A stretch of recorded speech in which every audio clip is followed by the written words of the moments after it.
镜头转来，咱国内这总统府公布海基会新董事长由前台日关系协会会长苏家全来接，嘛希望讲会当推动两岸正面甲健康的交流。这刘古会是表示，相信这苏家全会当带领整个海基会对两岸关系的发展做出重大的贡献。 海基会前董事长吴鸿山在去年12月当干事会议上宣布请辞，卸任进前，伊搁再针对两岸局势强调和平是唯一的出路。两岸之间如果不幸兵戎相向，不会是大炮打小鸟，而是火车惨烈对撞，而后果是两岸几代人血汗打拼的成果化为乌有。和平至上，两岸整合，兄弟分立，互利互惠。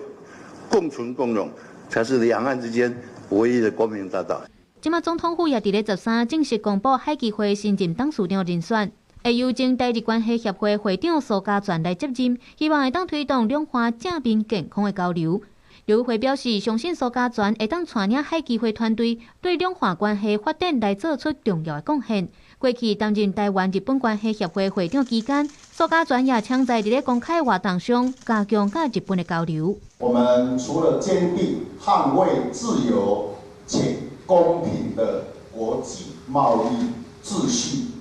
也会实际行动支持来自日本的安全且优质的农渔产品。苏家全捌做过国大代表、立法委员、屏东县长、内政部长、农委会主委、立法院长、甲台日关系协会会长，也有民进党秘书长、中常委等等的职务，经验是真丰富。说落来，苏家全要安怎带领海基会，促进两岸沟通交流，受到各界关注。公司新闻综合地震跟综合报道。